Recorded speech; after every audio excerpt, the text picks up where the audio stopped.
Welcome to another episode of Rooted and Restored. My name's Lisa Rowe, and I have the honor and privilege of serving as the CEO and founder of Rooted Therapies. It has always been my dream at Rooted to be an integral part of the Northport community, providing best practice mental health services, and this episode just really emulates that. I have the honor and privilege of talking to Chief Titus and Lieutenant Willis today from the Northport Fire Department, and as leaders in this field, they really believe in the work they do as firemen, but they also believe in the work that they do as peer supports and mental health guides as they're walking alongside the men and women that work on their teams, that work in the fire department. And they talk to us in great detail about what it is that the fire department is doing right here in our community to help those that need the supports. And it's actually pretty enlightening to hear all the things that they've got going on. So I look forward to sharing this interview with you. So welcome, gentlemen. I'm super thrilled that you're here, and we're going to just jump right in. And I'm going to let you guys introduce yourself because you're going to do a much better job than I will. So we'll start with this question. Can you share a little bit about your journey? Maybe include who you are, why the fire service, and maybe what it means to lead in the way that you do today. Sure. So my name is Scott Titus, and I kind of got into the fire service by accident. I was a festive youth in high school, really did not know what I wanted to do. My parents moved down from Pennsylvania in 1987, and I came down when I graduated in 1989. And I really saw myself as a full-time ski instructor. So I wanted to go to college in Colorado, and my dad, being a very, very smart man, said if you come down here and do community college for a couple of years and maintain like a B average, you can go wherever you want. So I think I made it through 2 semesters. I passed 2 classes, both were English. And I really was kind of going nowhere fast. I actually ended up kind of partying too much. I got a DUI at a very young age, at 19 years old. And man, I was just kind of going nowhere fast. And that following week, I was driving by a place. There was some people out in front of this building. They looked like they were about my age, and I knew I kind of needed a new crowd of friends. And so I stopped in, said, "Hey, what do you guys do for fun?" And the guy kind of pointed up and looked at me like I was, an idiot. And he said, we fight fires. Did you ever think about being a firefighter? And I said, yeah, sure. Everybody, maybe when they were younger, but he said, well, we're doing a training burn this Saturday. It was a Wednesday, I think, and he gave me the address of where they were going to do a training burn. He said, why don't you come by and check it out? And I showed up that morning, probably the first time early for anything in my life. And he ended up, kind of holding gear up. This will fit you. What size shoe do you wear? And he gave me a whole set of gear, put an air pack on my back, showed me how it worked, and showed me how a hose nozzle worked.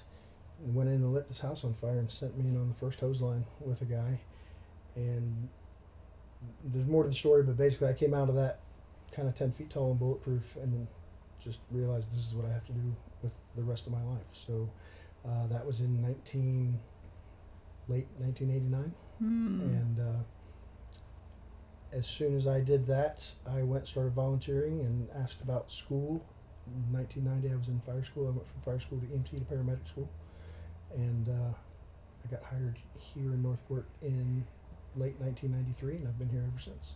So that's kind of my journey of how I got here. And I think through all that time, I've seen a lot of different things and a lot of different people, and has really blessed me with the ability to understand how different we all are and how we process information. And I think that's helped a lot with how, I'll say I lead, but it's really how we lead as an organization, because nothing's done alone. And I have a great team, John being one of them, in which case I'll turn it over to John, let him introduce himself. Well, thank you, Chief. While I do that, I will silence my cell phone just in case. My name is John Willis. I'm a lieutenant with Northport Fire Rescue. I've been with the department for a little over 16 years. And I remember when I got here, Chief was the deputy chief at the time. And so I never saw him on the line, but I heard stories of, how aggressive he was and what a different person he was, but he was always a really, really strong leader. When I got here, I was 35 years old. I had never done anything like it before, and he may well remember that every emergency was my emergency. I was very green, and so I have a really soft spot in my heart for anyone who comes in and is green. I say, as long as you give me good effort and have a great attitude, everything's gonna be okay. I'll teach you everything you need to know, because it was very difficult for me. I'd never done anything like it. I had done all kinds of other things. I was raised in New England and in the Midwest, and I went to college in North Carolina, and I got a business degree. And so I was thinking that I was going to be a businessman, right? And I was going to be that was how I was going to make my living. And I did some of that in my 20s, and I found myself at 28 just not enjoying what I was doing. So I moved down to, I was living in Atlanta at the time, and I moved down to Punta Gorda to be closer to my parents, who were having some health issues at the time. And I was never going to stay. It was like, maybe I'll go to law school, maybe I'll do this, maybe I'll do that. I'm not sure what my plan is, but I'm definitely not staying in Southwest Florida. Definitely not. And then I was working a job where I met someone whose brother-in-law was a firefighter, and I thought, that sounds cool. And I asked him, how do you be a firefighter? And he said, you go to fire school. I mean, I knew nothing about it. It was kind of similar to you going into Nokomis. Does sound like that. But I was a bit older. And so I said, all right, well, if I get in, I'll go. And that was the beginning of my journey. So I actually really was trying to find my way as a firefighter. And then I met a woman, and then now I'm here in Southwest Florida, and I will definitely be retiring from here. But when it comes to like the peer support thing, I think that's a part of the introductory question that you had, is that, it wasn't even something that was really on my radar screen, but it kind of should have been, right? So when in 2018 or 19, I was trying to think in preparation for this, when Chief kind of was looking for a couple people to be a part of it, and I had some experience. He's talking about revealing some of something that happened to him when he was a young man. When I was in my 20s, I was partying too much. I was not focused, and so I have experience with addiction and those things in my family. I'm aware of it. And so that is kind of where my passion came from this. So when he asked for some help with creating a peer team, because as the executive of the organization, he wants to have, end-to-end solutions for all of his firefighters. And this was something that was coming up in that time, that was happening all around the country, that peer support was something that was really important for firefighters and police, and in so many arenas, but definitely as first responders. And I thought, well, sure, I'll help out the chief. And then it has become something that I really, really have been passionate about. And it's been awesome to be a part of bringing some additional resources to our firefighters. And it hasn't been easy. There's been some really, really tough times, but it's been really cool. I'm married. I have a daughter who plays college volleyball. And she's taller than me, and I'm okay with that. She's beautiful. Thank you. And my son is 13, and he's just like me, so his 20s are going to be tough. But I love it here. I love Northport Fire Rescue, and I'm really excited to be here with you, Lisa, who we've met before over the years. Yeah. So really excited to be doing this with you. Yeah, me too. I never saw this day coming. I know. I think it's really important for people to know that when you reached out, like, it was an answered dream for me, Chief, because I had started our practice under the impetus that in 2007, when I first moved here, I was sending all of my students out of our community to get the health services that they needed. And I was like, somebody's got to do something about it. And then, 5 years ago, I was like, still nobody's doing anything about it. So when Josh came to me, I was like, wow, what a gift that I could maybe bring some sort of help and service. And so it's a real, full circle dream come true to be here. It is awesome. But it's also cool too, because I think it's important to note, we're on this couch, trying to bend our neck, but the vulnerability that you both just shared, this could be really uncomfortable. I think it's just really important to identify your humanity and how you have just allowed yourself to jump right into this, because people watching, right? I think that those that serve with you, but then those that serve abroad, wherever they are, offering themselves as first responders, right? Sometimes this has a lot of stigma, the conversation we're about to have. And by seeing your faces, by seeing these burly guys on this couch, noting that you guys have your own struggles, but then you also have given your life to this work, and I just can't thank you enough for allowing that, because I think that that's going to help that 19-year-old, the 35-year-old, the whatever, the guy going through divorce, the woman who didn't know what this would be like for her, whatever the circumstances are that I'm sure we'll hear about today. What a gift that you guys would be willing to be the faces for this, to say, go, we've done it. Well, we support it. So thank you both very much for saying yes to this. Thank you. Thank we you. appreciate having the platform and the opportunity to speak with you about it Mm-hmm. and to share, because it is important. And when I started in the fire service, nobody talked about this. Mm-hmm. Right? Nobody. And probably my first exposure was when a neighboring lieutenant, who we all thought this guy walked on water, he was a lieutenant for another department to the north, and he killed himself, and nobody knew why, and nobody talked about why. Mm-hmm. Nobody talked about the things that he had seen or experienced, and it was just this unknown for a long time until these conversations started to happen and develop. Mm-hmm. And it's very prevalent today, and now I'm thankful that it's talked about, but it still does have a stigma attached to it, and it still is a difficult conversation for people to have. Yeah. But for all of us in any leadership role, to be stoic and not show compassion or understanding of the things that can affect people, because we're all, as you very well know, we're all Mm-hmm. built differently. We manage stress differently. We handle things differently, and it's, for some people, what is not a big deal for some people is a very big deal, and it's not because one person is stronger or weaker than the other. It's they're wired differently, or Mm-hmm. they have different life experiences that led to that moment where it's caused them issues or troubles. So. Absolutely, right. And we never know on any given day when you're responding to an emergency what that might trigger inside of us, what you might see. And I think it's really great that you guys are willing to say, hey, it's important to get help. So I appreciate you both. So let's ask this next question. And we've really kind of built the bridge for this. But when you think about mental health for first responders, what does that mean to you personally, but also as a human being?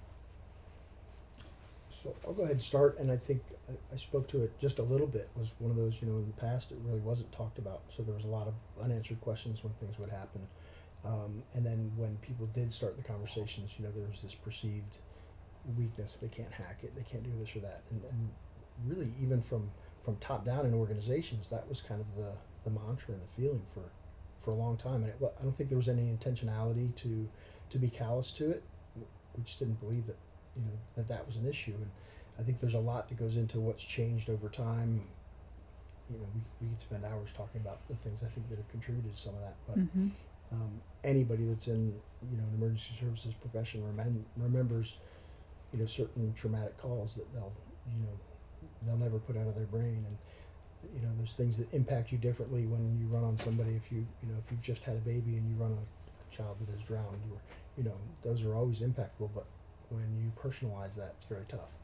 And people that do our job and in law enforcement, you see these video clips over time and over a lifetime and a career where people have been caught on tape or on video saying something that just to the general public is not acceptable. It just doesn't bode well. Mm-hmm. And I always try and caveat that with people and say, for us, sometimes speaking to each other is different than how we should present ourselves to the public, and it's not because we're being dishonest. It's sometimes that's a way of us expressing some of those things and just kind of joking about it, getting off our chest, a way to deal with it, It's a coping mechanism. To have some of the conversation at a different level or a lighter level to kind of let it out.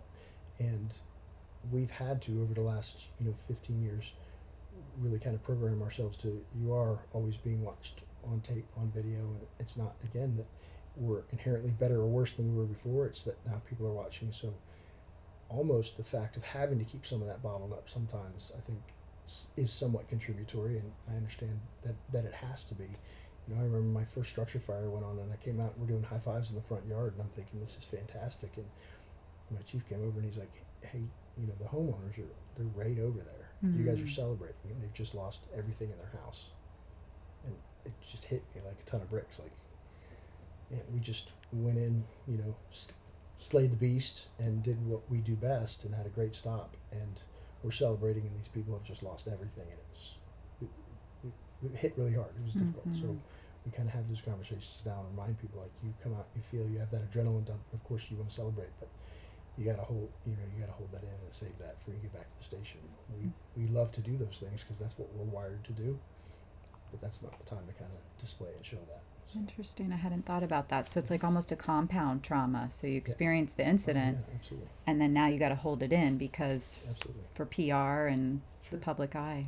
Wow. Interesting. Josh, do you want to add anything? Well, yeah, I like I think about, my perspective is very, I try and keep it very simple, right? So I think because we're not clinicians, and that's something Chief has obviously echoed. We are just people who, and we've been doing this in the fire service for generations. These problems have been solved at the kitchen table. We talk about struggles at home or struggles on calls, and we would do it kind of informally, and so sometimes it didn't happen. But I like to keep it very, very simple because I'm not a clinician. And in the classes that I've taken through the IAFF and mental health first aid, and really any of the classes, for awareness level peer support people, it's pretty simple. Active listening, confidentiality, and then bridge to resources like yourself if they're really continuing to struggle. So when it comes to what I talk with people about peer support in our department, and I say, reach out, please, right? If you're struggling, you're not weak, and a problem discussed is a problem lessened. And those are ancient truths, right? Those aren't things that have been invented by peer support. I think in our industry, as Chief was talking about, there was a lieutenant who was jam up, which is what we say when someone's awesome, just really the toughest of the tough, really just someone that everybody looked to, always could solve all the problems, and they committed suicide. We're seeing that more and more and more and more. It's terrible. It's become epidemic. And I'm not going to name names, but I do name names when I talk with people in a more private arena. But there are people who have committed suicide who were pillars in the fire service community. And why? Well, nobody really knows. But if you kind of start looking at and you start trying to identify patterns, you see, well, they worked for decades in the service. They've seen things that are terrible and people aren't supposed to see, and they've seen them again and again and again and again. And you think of it like a backpack, right? And every time you have a bad call, you throw a pebble in the backpack. And you don't notice it, and you don't notice it, and you don't notice it. Well, everybody's backpack is a different size and can hold a certain amount. And not everybody's going to have a full backpack. But once your backpack is full, this is what I've read, because again, I'm not a clinician. Now you have problems and you don't know why. You start acting, you start having all these different behaviors. You're angry and you don't know why. Guys are self-medicating by crawling into a bottle, whatever.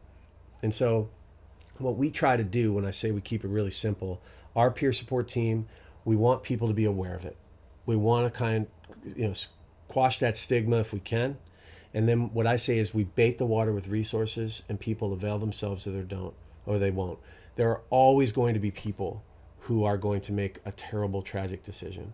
And I can't stop that. I think about and again, this may be for some of the younger listeners, Lethal Weapon 2, right? There was a psychiatrist who was following Mel Gibson around, and she was trying to help him. I want to help you. I want to help you. And it was kind of a joke throughout that movie that he's like, I'm good. Well, if somebody's going to do that, if they're going to resist it, there's nothing we can do to help them. But I want people to be aware that if they're really struggling, there are solutions. Let's try and talk about it, and and then if we can bridge to resources if you're really struggling. But we do diffusings and we do debriefings. And so now, by policy, when we have a bad call and the state lists 9, or maybe it's 11, witnessing the death of a minor, there's 9 different things. But then there's also just, that was bad. Let's talk about that. And so we err on the side of caution with that now at the program director's, insistence. And so when we have a bad call, we take those units out of service and we put everybody together, whether it's 2:00 in the afternoon or 2:00 in the morning, and we go around and we talk. And everybody doesn't have to talk, but they have to be there. And then at the end of that, what did you see? Well, when I saw the baby and the head went like that, that bothered me. There's all kinds of things that we just talk about it because, again, a problem discussed is a problem lessened. So when we do that, I hope that that's helping people process it and get it out of their system, kind of excising it.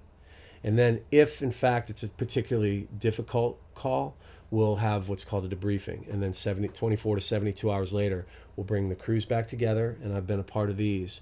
And it's a particularly difficult call that people are struggling with. And we'll have a more in-depth diffusing. I'm sure you're aware of these things as a professional.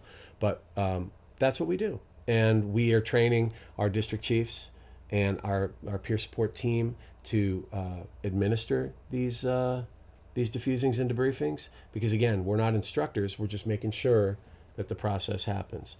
And I think it's really helped a lot of our men and women in our department, because the stigma isn't there anymore. It's or if the best thing we've been able to do with his insistence, because some departments don't have administration on board. One of the modules of the IAFF training is how do you get your HR and your administration on board with peer support. And of course we didn't need that. He kicked us out of the door and said, listen, 3 of you are going, and that's what's happening. So that was great. We already had that in place. But I've kind of lost my train of thought here. But basically, we just make sure the stigma is gone, because everybody knows, hey, if it's a bad call, it's going to be a diffusing. And when we have when everybody's name is on a call, it's not to track you for any other reason than to be able to assist you down the road if you have a PTSD diagnosis. Everything is it's just our whole paradigm has been shifted, because it's no longer, gosh, I'm really struggling. Should I say anything? I'll talk to my friend Scott, but I'm not going to tell everybody. Now everybody knows, hey, yeah, bad call. We're going to talk about it.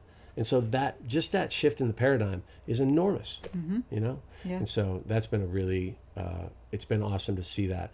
The last thing I'll say about it is, and guys get tired of hearing this, is that we're building the plane as we're flying it. It's not perfect, but we don't want to let the perfect be the enemy of the good. We want to just keep moving forward and help people when we can. We've been stronger, we've been weaker. Right now we're in a really strong position. We have a good team that we've built. But we're just doing the best we can to take care of our members. Absolutely. And it reminds me of families. Families always operate better when we have values, and everybody knows what the values are and they buy into those values. There's an expectation here that we talk about things no matter how comfortable or uncomfortable they are. What a gift. Because most of your folks, based on the clients that I see, they're not talking about this stuff at home. Nobody's built a pathway for them to have direct conversations about hard things, right? Especially in our culture, especially these younger kids who are on their phones and this sort of thing. We're arguing with our parents over text messages. So to be able to sit down, have eye contact with other people who experienced it, who are helping us walk through, what a gift. I appreciate that you guys are doing that. Yeah.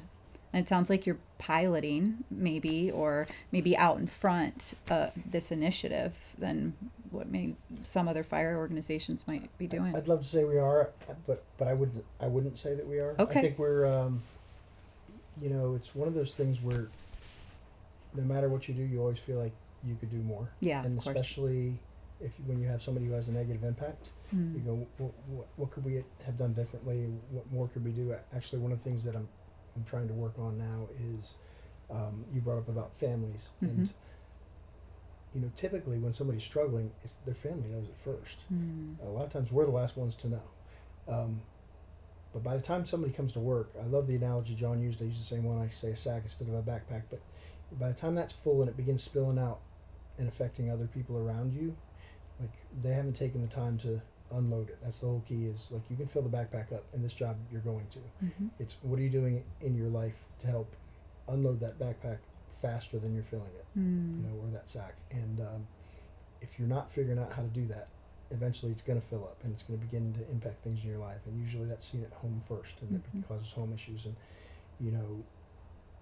sometimes people don't pick up on, I'm having problems with my wife, because we all have marital arguments or things like that. And so it becomes this fevered pitch of now there's issues at home, now it begins coming at work, and then people think, well, they're having problems at work because they're having problems at home, and really it's tied to something much deeper than that the spouse began seeing it. And so trying to figure out how to connect families and spouses especially to those resources so that they can reach out separately on their own and begin to ask and help connect their husband or wife to resources, maybe even earlier than we know something is going on, and have those available. And John was talking about the diffusings and the debriefings, and those are great. And then we have the peer group in place to, if they don't want to talk in a group setting where they have somebody singularly they can reach out, and enough of them that they might be comfortable with this person but not that person. And sometimes they don't want to talk in front of an officer because there's fear of, geez, if I did something wrong. So there's a lot that goes into it, but I think that's our next step, is looking at how to connect connect families, so maybe we even get an earlier detection, because obviously the earlier you can intervene and do something if they're having struggles, the better the chance of outcome and success is of not impacting their life or at home or at work or anything else. Mm-hmm. That's powerful, Chief, because when I was in grad school, I was up at the VA, the James A. Haley, and a lot of war veterans are returning from Afghanistan and Iraq. And it was so interesting because they were piloting this program of how to meet with families as they were returning. And it was really powerful, but also very new. And what am I going to do with this? Well, nightmares and, all of the things, the vulnerabilities. And it was an equipping to be prepared for these kinds of things. Maybe they never haunt your home, but the reality was that they wanted to try something different rather than catching it on the opposite side, catching it before it started or right when it started. Yeah, absolutely. That's cool. And then another thing you said that I think is really important for folks listening, because I really do hope we reach first responders through this conversation. That backpack that you both talked about, research says that 80% of folks that go to war or have first responders they'll be affected by the things they see, but they won't carry it.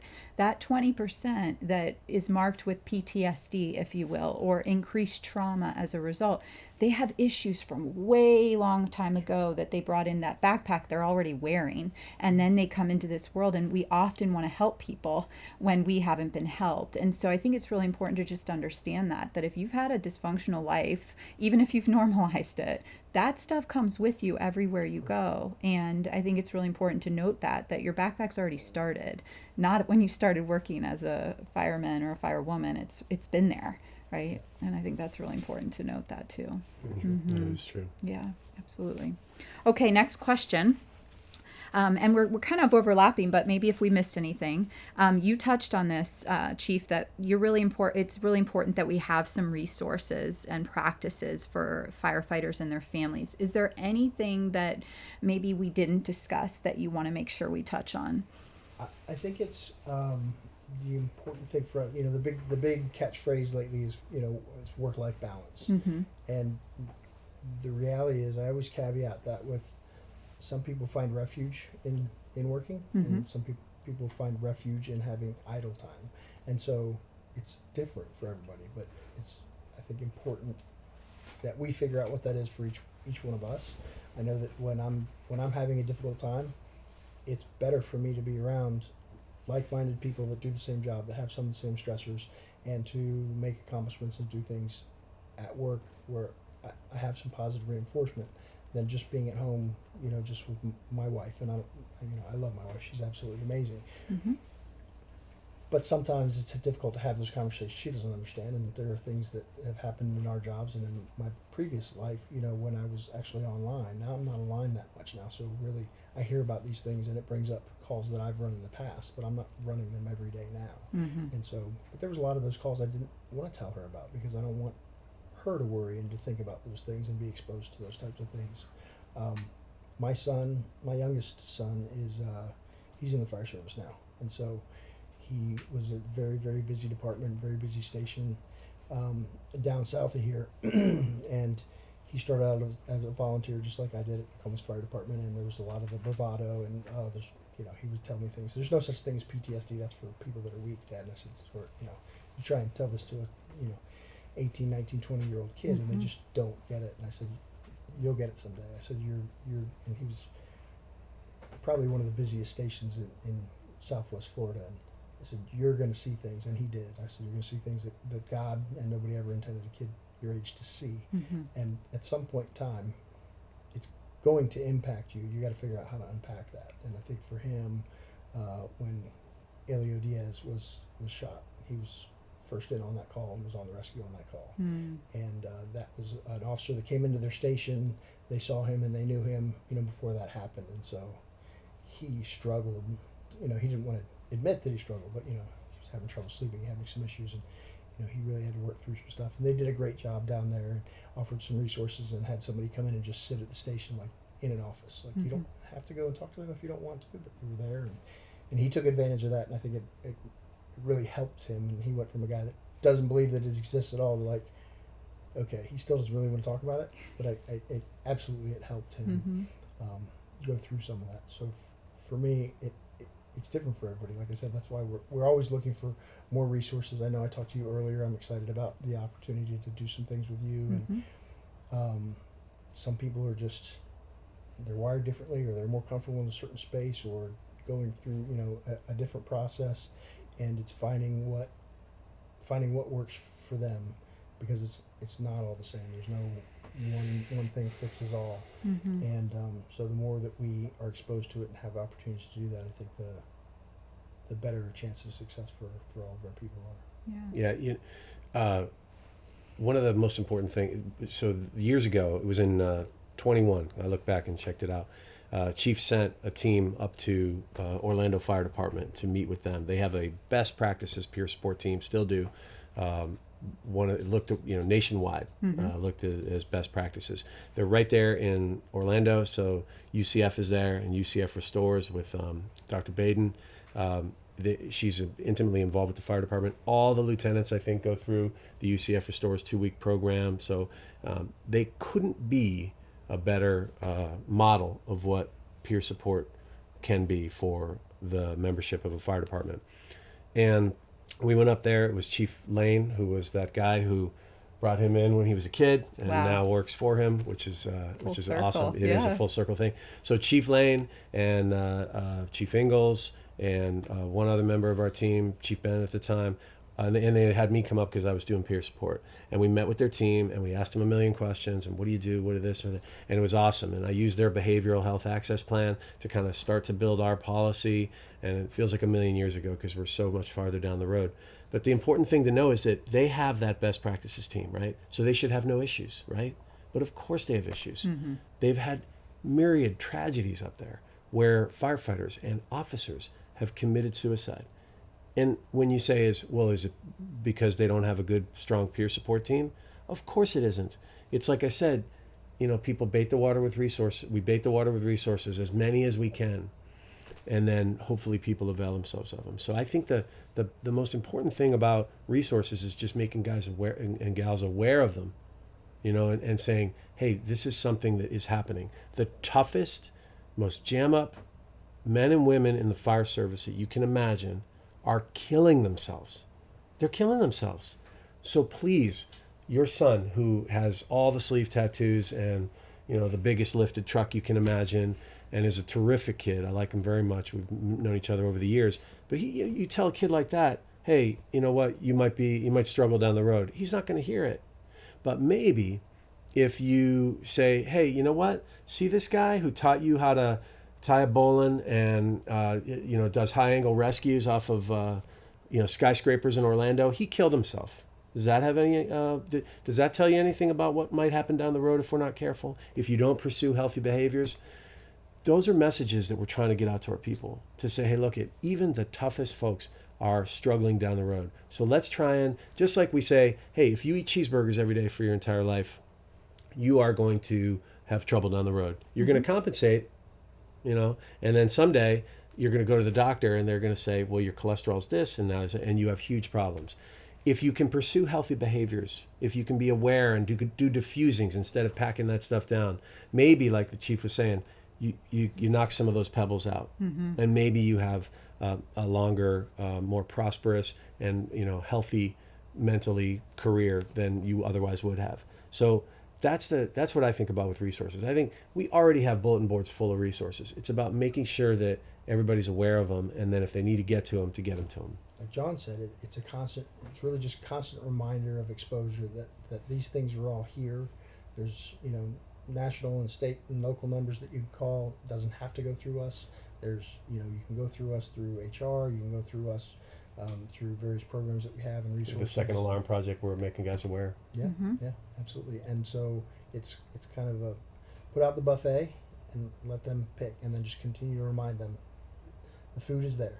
Like John said, you avail yourself to it, and then the key then is having all these team members and our officers have enough knowledge too that if somebody isn't recognizing it themselves, that they begin to pick up on, this isn't normal for firefighter so and so.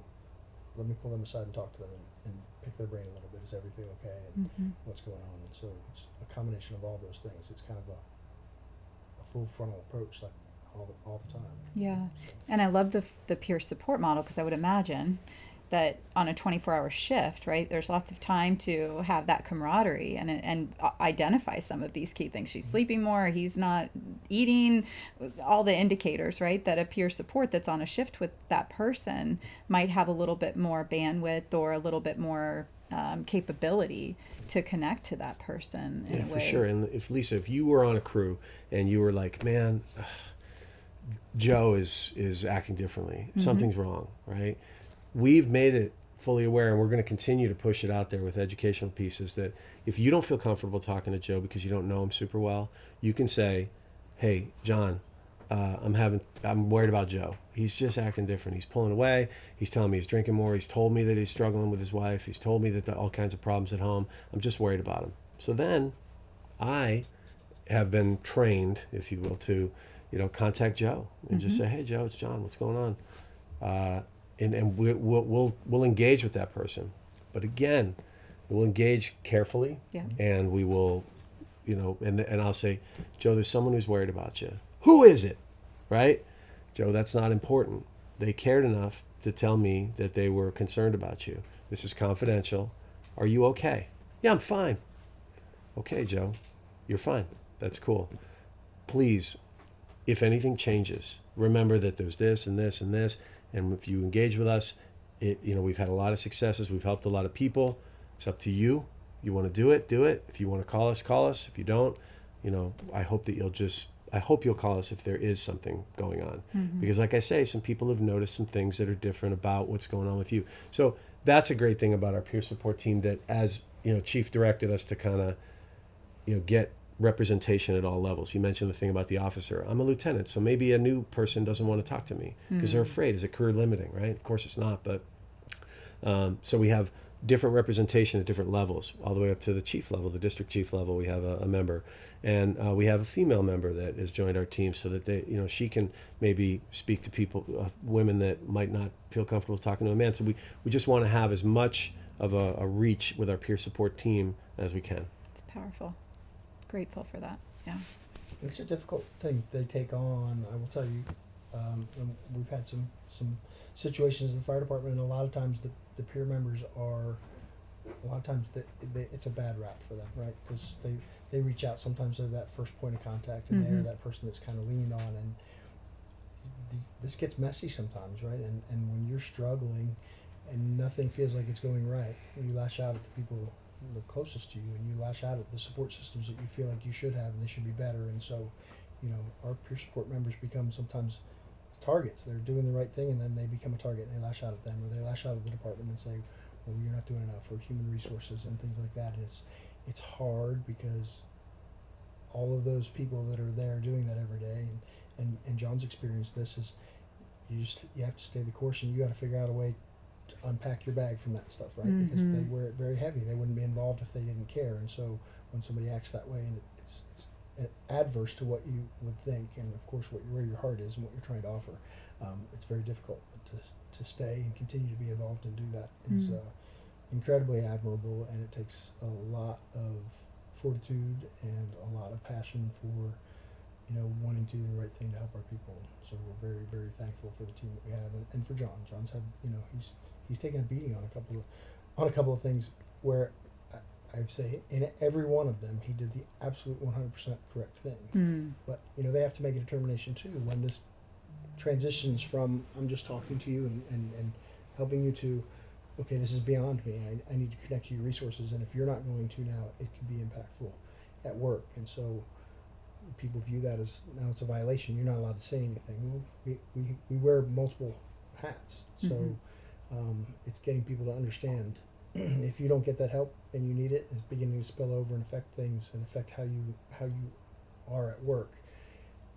We're all critical members of the team, and so they need to rely on each other for everything. And if it's beginning to impact that group set or what's occurring on scene, then yeah, we have to intervene and do some things. And so that makes it really difficult. Yeah.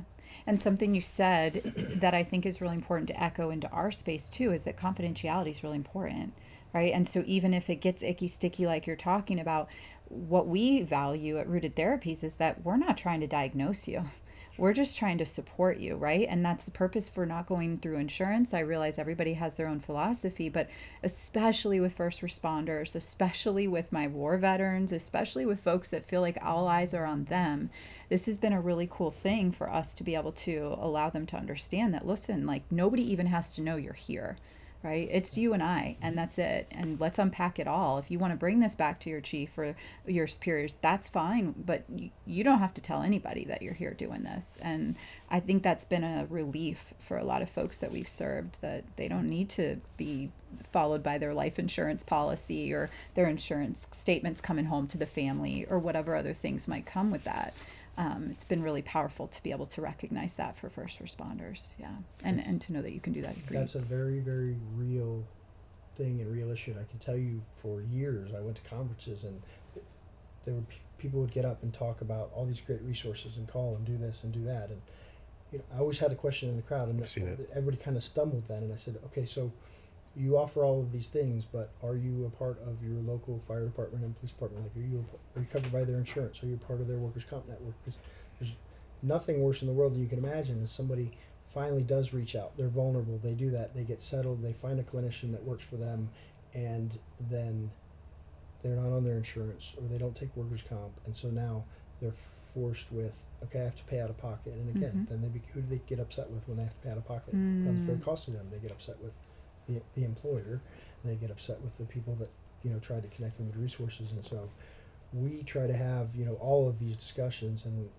all of the time looking for where is that. If you want to go on your own, that's fine, but if there's legislature that they're entitled to certain benefits and things like that if they are diagnosed with PTSD, and it goes to one of those calls that we talked about. But we have to be able to check that box, and we got to be able to connect them into the system. And I will say the city has done an amazing job over the last 10 years under the current risk manager. It wasn't always the way that it is now, where she says, like, I can remember our first claim, which was a very, very difficult one.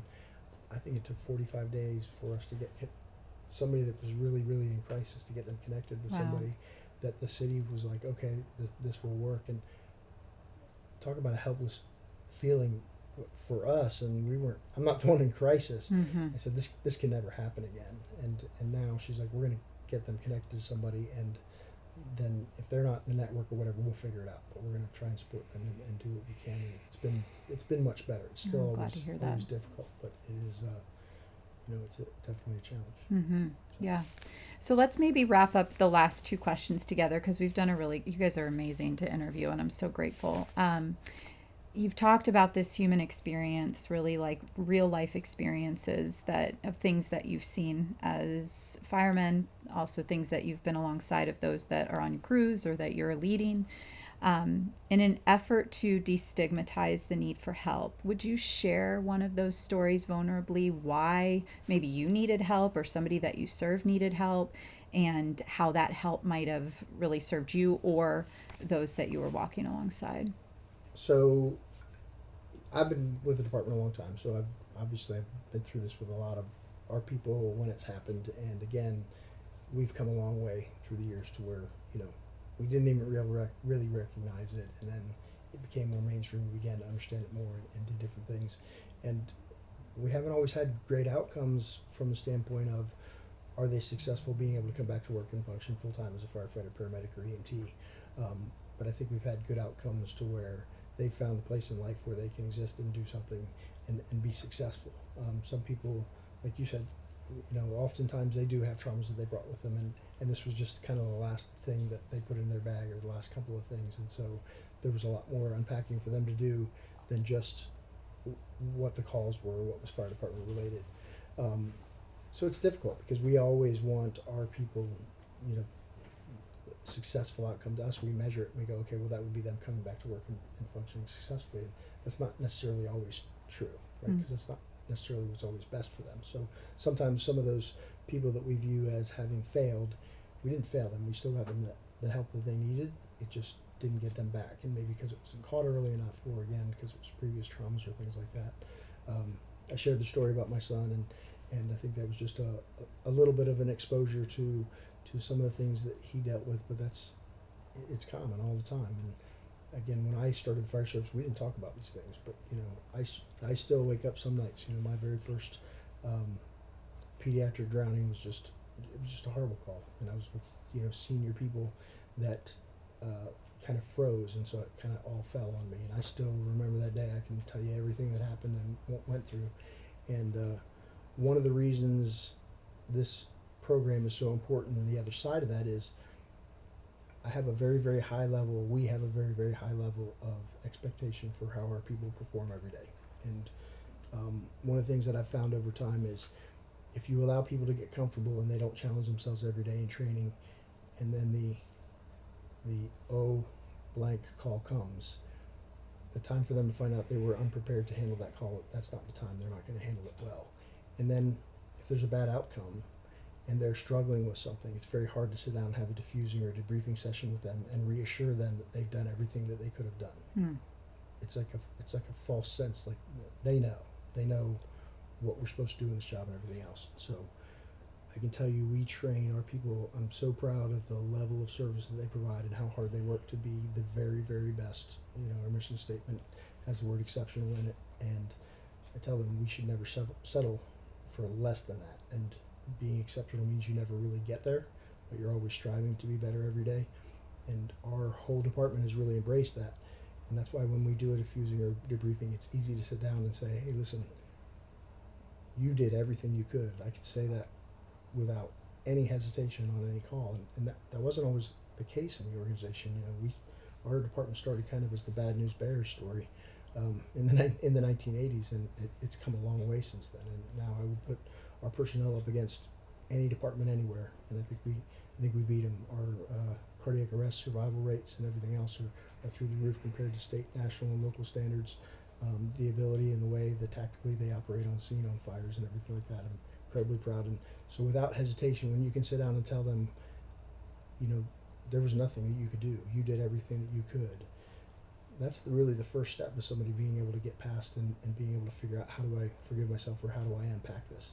Because if they're always carrying around that they didn't meet that level of service that they should have, we can't fix that for them. Right? So that's a very, very, very important part of, I think, of doing this job and this career, and understanding how all of those things work, is they have to be able, that's the most important and the most crucial piece to me, for them to be able to let it go, is to know that they did everything they could. They had the best teammates that they could, that this child or this adult or grandparent or whatever, nobody else was going to have a different outcome, because it's just the way God intended, or the way, like, there was just nothing that could be done. So even in, you think, well, little old Northport, does anything bad happen here? Does anything bad happen in Punta Gorda? And people don't have an experience with they hear a fire truck or they hear an ambulance.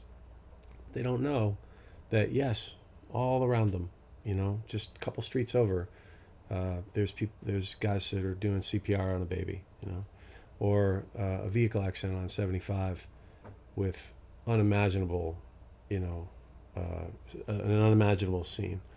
And you stack it up and you stack it up and you stack it up, and it really is, it builds and it builds and it builds. So I think one of the most important things is, and he mentioned it about the training, being prepared for it, being prepared as prepared as you can. After every one of these things that happens, and they are, tough, we have those diffusings and we talk about it. And I've been a part of a lot of them. And every time at the end of it, people are given the opportunity to go home, because, hey, if you need to get out of here, you got to get out of here. Like, end their shift early. That's correct. Okay. And we have a coding for it, and they're able to go home. You get paid for it?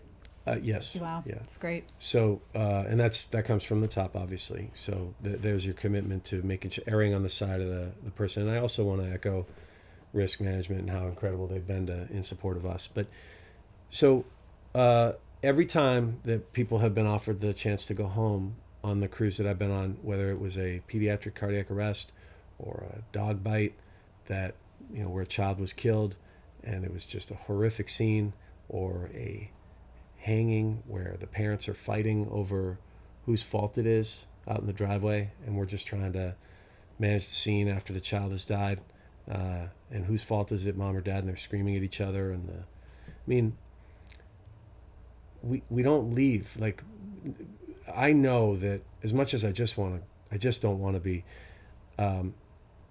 my team stays with me. We kind of stay together. I haven't seen people leave and go home. It's a very rare case, because we just want to stay with each other, and we support each other. And that's the foundation of peer support that's been happening for generations in the fire service. So while we're better at, hey, everybody sit down, because maybe it affects a new guy, a signal 7 of an older, person, something that we've seen 100 times. Signal 7 is a person who's dead when we encounter them. Maybe it was affecting them, so we make sure that we take care of everybody. We've been doing this forever. We've been taking care of each other, even the toughest guys. We have a chief who's retired, Chief McCord, and he was a mentor for me, and I still love the man. He was tough. He was really, really tough, and he was not a hugger. And are. I'm a big hugger. Guys give me a hard time about it, but he knows. I hug him. I just say, come on, and I make people hug. But he was as tough as nails. Yeah. But when we had a call like that, he'd bring me in, Willie. My last name's Willis. Willie, you all right? And he would make sure that everybody was okay. So this is something that's been happening in New York City in 1920, and in Northport in 2009 when I got hired, and now certainly in 2025. We've always been taking care of each other, and we stay together, and then we check up on each other. The follow-up is really important. How you doing? We have a 30-day follow-up and a 90-day follow-up on those calls that are identified as diffusing calls. We're just doing the best that we can. So maybe I revealed too much. Maybe I shouldn't have said the particular things that I said, but those are things that happen all the time around you in your small community. And so first responders, it's whether you're in, East wherever, West Virginia, or you're in, Orlando or Washington, D.C., these are calls that are happening all the time. And we're taking care of each other, and that's the most important thing. It's powerful. Appreciate how you articulate the care that it emulates out of you. I can just feel it, how important it is to both of you, and I appreciate that. It means a lot to be a Northport resident, knowing how well you're taking care of our community, but those that are serving our community. So thank you so very much. Thank you. And thank you for being here today. Thank you so much. It's an honor. I really hope that this reaches anybody that's considering even the opportunity to meet with a therapist, maybe not necessarily here, but just in general, realizing that we can sit on a couch together. They can come and sit on a couch and debrief. Absolutely. Yeah. So sometimes it's just a conversation. Absolutely. A burden shared is half a burden, right? And you said that too. There you go. In your own way. Yeah. Absolutely. And I think I might have told you this, but in honor of First Responders Day in October, Rooted Therapies is offering 20 free sessions to anybody that is a first responder, a family member, anything like that. So if you guys know anybody, or you have anybody on your heart and mind, please send them our way. Gosh, that is a huge commitment. Thank you so much. Absolutely. It's It's the core of who we are. We're here for the community, and we want to be a best practice model, just like you guys are for what you do. We want to do it for the space that we hold for this community. So That's wonderful. thanks again for being here. Thank you, Appreciate Lisa. Thank you so much.